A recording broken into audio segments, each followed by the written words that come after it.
one of our interactive teaching tools that we use. We actually built this at Washburn Tech here because nobody actually makes one, so we decided we could engineer, design, and build this.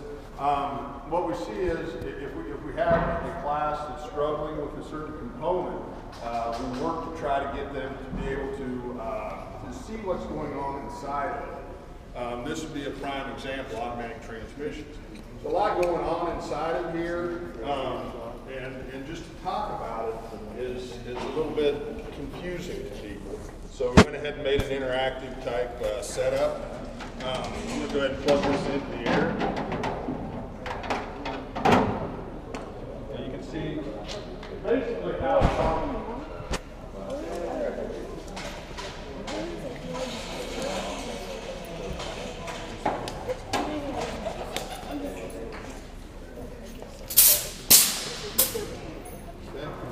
Right here, you kind of see that everything's pretty easy to turn. Everything turns with the crank of this right here. This would be simulating the engine. And if we turn on different components, turn on and off different components, we can get a different end result. So if I, for instance, turn this band, you might be able to see this come on. There's bear hug in there, and I can no longer turn it backwards. This is, and now it's releasing heat. So this is one way to show the different components and how they're actually working. This is what's called a cutaway, and if you want to come in, you got to kind of pull back on this. You can turn different components on and off just to see how they function. Everything on the top is what's called a band or a brake band, and then down here on the bottom, these are actually clutches. You can see the clutches coming in and out. Everything's been cut away where you can kind of see what's going on. We do a lot of engine overhaul type work. You can see back there, a group of 4 engines back there. We go through and overhaul those. If this is something you're interested in, then that's what you'll be, the type of work you'll be doing in this program. A lot of diagnostics. There is quite a bit of math involved in being a mechanic. There's quite a bit of math, a lot of reading. So you really have to keep on top of the newest technology. You can see we're doing some rear axles. We have several different styles of rear axles and automatic transmissions. We're just starting to wind this up. The group back there is doing a head gasket on a vehicle that has one head gasket. So that's actually a customer vehicle. I know we'll be looking at it back on the road by the end of the year. We do quite a bit of outside work. That means that maybe, people who are in the community that need a little bit of work done to their vehicles, we bring it in and use that as a training tool. So you're not only learning about how to fix things, but you actually are fixing vehicles that are going to go out on the road and be driven daily. We try to keep it to where the jobs aren't really too big. Behind me, we're going to put a transmission in this car, and the one over on the other side of it, we're resealing the engine. So about half the cars in here right now belong to customers, and about half of them we own. So there's a lot of different, there's actually 8 different areas that you learn. Anything from electronics, again, engine, transmissions, brakes, steering, suspension. And one good thing is that we provide you with all of the tools that you'll need for the program. It used to be you had to buy the tools, so that was a lot of reason why people were not able to come to our school, is because there was such a huge investment in tools before they ever found out that this is what they wanted to do. So we changed the program up about 3 years ago to where you don't have, or your parents don't have, a huge investment to come to this school. Great questions about anything we do? Anybody?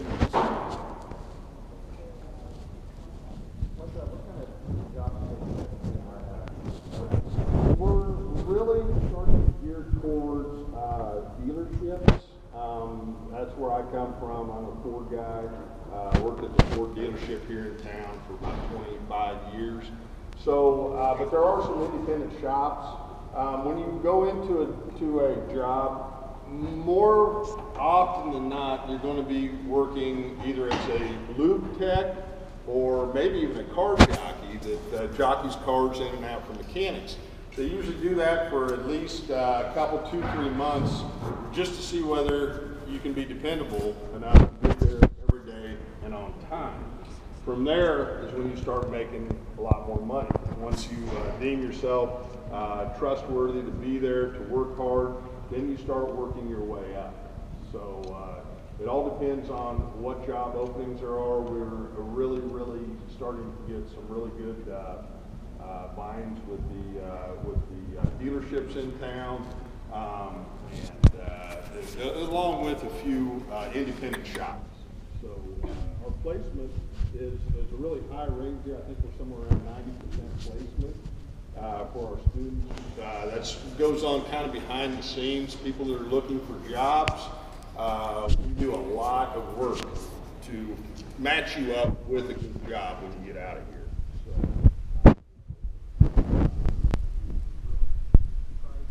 Towards your strengths. So we have a lot of dealership type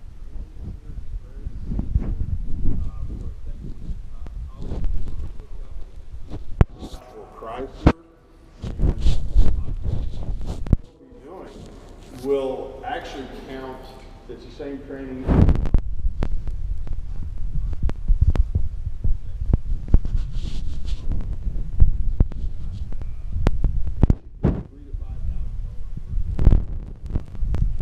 Specific training done, you got a lot better chance of getting a job than somebody has none, because they automatically, that's money that they don't have to invest in you, and they know that you're serious about training. So it's an ongoing process, being a mechanic or a technician on learning. Just things are very fast paced, changing a lot. Right now is a very good time to get into this. Because we're seeing a lot of another generational change of how we're making electronics, basically. So there's a lot of neat stuff going on out there. Again, about 30 years ago when I got into it, it was another good time to say we started.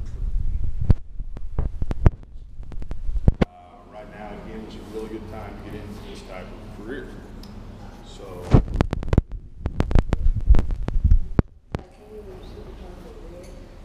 Is a titanium supercharger real? I don't know. I don't know. I know there's a lot of vehicles using magnesium now, a lot of aluminum. Could be. I don't know.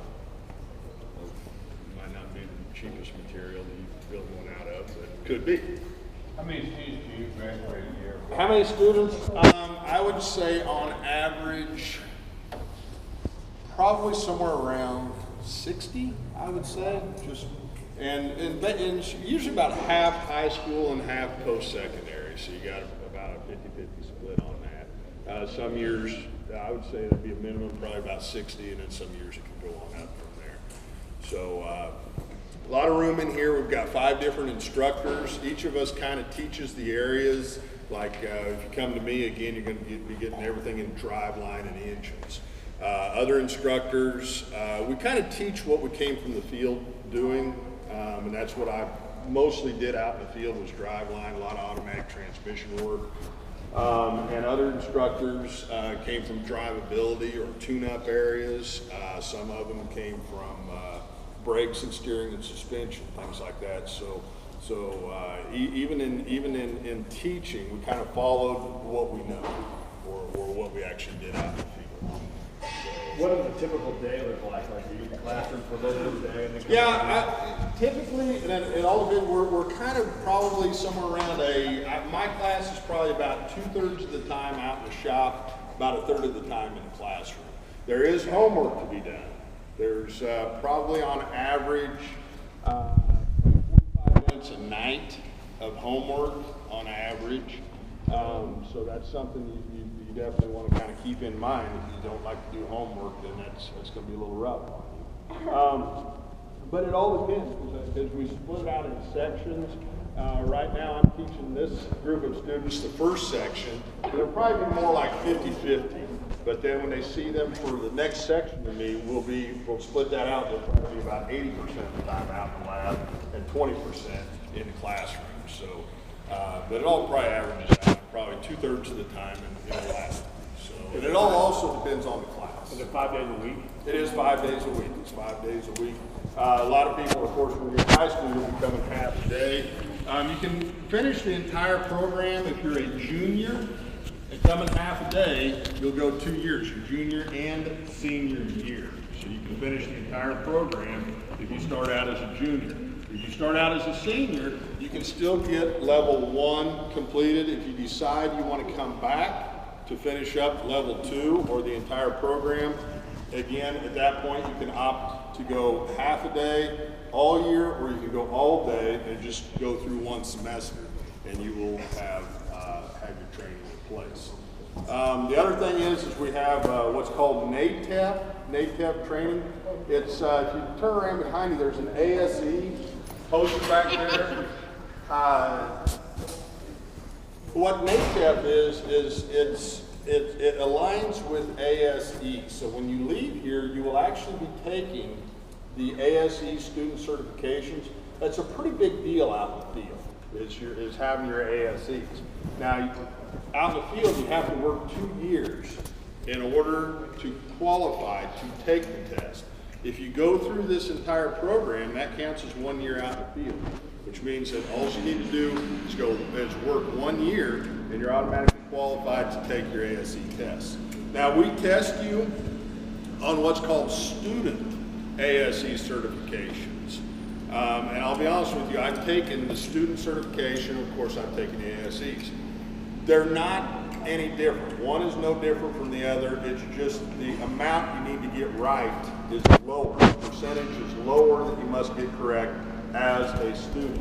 But as far as the test questions, if you take one of those tests and as a student and get 75% or better, you're going to pass the ASEs. So it is. It prepares you a lot for going out in the field. I mean, we do a really good job here of getting you ready. We know what you need to know, especially for a beginning technician. But there again, it's up to you. How much you put into this will dictate how much you're going to make out in the field, how employable you are. We're really, really strict on being here every day and every day on time. That's one thing that you must kind of prove to us for us to help you get a really good job. Since you can be here every day, you can be here on time. So, any other questions? Next question. Yes. For juniors, how do they typically get from the high school to here? I would say probably 90% of the schools run buses. There are a few students who drive themselves, and I don't know how that works, whether their school system gives them a little bit of money for gas. I really don't know, but I know that there are a few high school students, but the vast majority of high school students ride a bus. Their bus, or maybe they combine with other schools and just run one bus back and forth. So, yeah. Transportation, they pretty much, if you want to come, we're going to figure out a way to get you here. More questions, guys? No. All right, well, thank you all for coming. I hope you enjoy your visit.